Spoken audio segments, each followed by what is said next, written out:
Merci, on se retourne encore vers le fils digne du fondateur de cette mosquée, à l'occurrence Elhadj Bachir Chano, l'un des imams de cette grande mosquée qui a emboîté les pas de son père. Je sais que là où son père se repose aujourd'hui est fier de lui et fier de toute la communauté musulmane. Elhadj Bachir Chano, votre papa, il fut le fondateur de cette grande mosquée qu'on a inaugurée aujourd'hui. Votre grand-père fut le fondateur de cette grande mosquée qu'on a inaugurée aujourd'hui. Vous savez, quel est le mot que vous avez à nous dire aujourd'hui par rapport à l'histoire de cette mosquée? أعوذ بالله من الشيطان الرجيم بسم الله الرحمن الرحيم اللهم صل على سيدنا محمد النبي الأمي وعلى آله وأصحابه وسلم. Premièrement, d'abord, je vous remercie sincèrement. Un, du fait que vous avez assisté à l'inauguration. Deux, parce que vous avez pensé, puisque vous voulez savoir exactement de quoi il s'agit, pourquoi la mosquée est ici. On peut aller très loin. Simplement, je vais vous dire simplement que la mosquée qui a fait 120 ans, et ça a été débité par mon grand-père. Mon grand-père, il s'appelle Doula Sano. Fodé Doula Sano. Tout Doula que vous avez entendu ici, ce sont des homonymes. Doula Fadiga, Doula Kamara, Doula Diane, Doula Sano. Les quatre Doula, ce sont tout vient de même Doula. À ce qui concerne maintenant l'immigration d'aujourd'hui, la fierté est là. Je suis très content parce que ce que mon grand-père a semé, c'est ce que nous sommes en train de récolter aujourd'hui. Et ça, c'est très important. Et quand on parle aujourd'hui, ton grand-père, il a été l'un des plus soulards de contrée, vous êtes réellement, vraiment, personne ne veut entendre ça. Mais si on dit que c'est ton grand-père, grand-père qui a créé la mosquée là ici, qui a commencé à faire réunir l'islam ici, vraiment c'est très grande joie pour un musulman. Pour un musulman, je dis bien, parce que c'est pas tout le monde qui est musulman. Hein. Et ce qui concerne l'immigration d'aujourd'hui, c'est la première fois qu'on fait de grandes immigrations ici. La mosquée a fait 120 ans. La mosquée a débuté seulement par 17 personnes qui étaient dans la mosquée, peuplées dans la mosquée, tellement que c'était petit. Mais c'est parce qu'il n'y avait pas de mosquée à Kindia. Il y avait seulement la grande mosquée de Tafuri. Puis le reste là, il n'y avait pas de mosquée.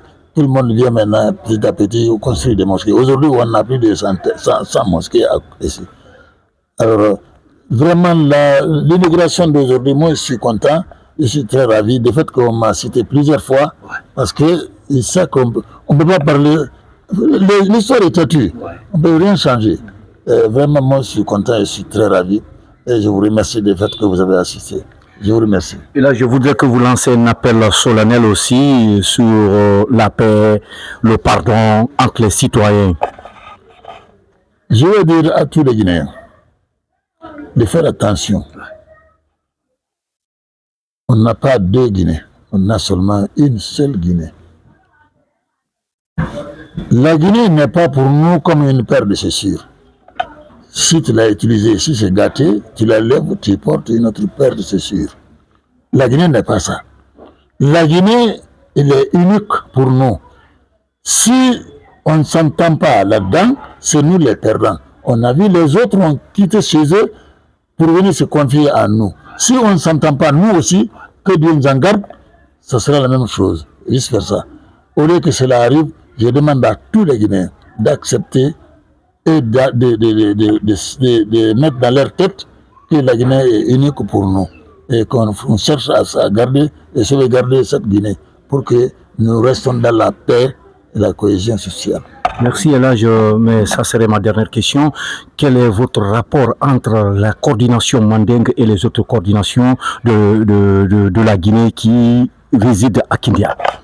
C'est réellement, toujours il y a l'accord entre nous, surtout Elhadj Mamoudou.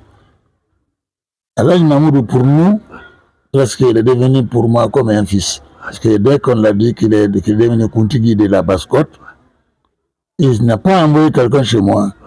Il n'a pas téléphoné. C'est lui-même qui s'est déplacé dans sa voiture et venir me trouver chez moi pour me dire qu'on m'a nommé Kuntigi de la Basse-Côte. Et moi, et le respect qu'on m'a donné, et le pouvoir qu'on m'a donné, tout appartient. C'est pour toi, Raj Bachir Sanou. J'ai pleuré un peu. Parce que ça, je n'attendais pas ça. Donc, entre nous et les autres coordinations, vraiment, c'est l'harmonie. Tout va très bien. Je vous remercie. Et là, l'édifice là est belle, bien fait.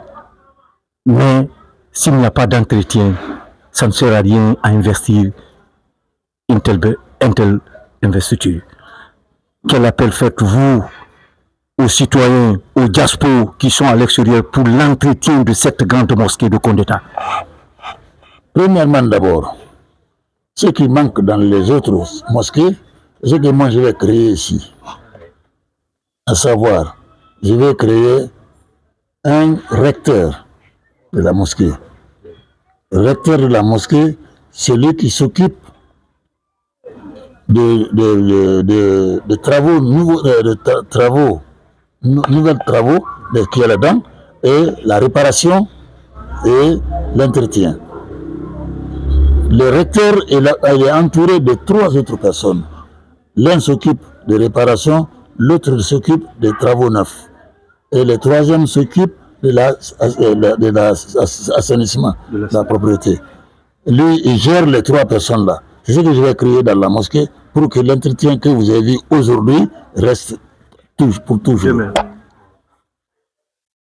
Merci Elage. Merci monsieur. Je vous remercie.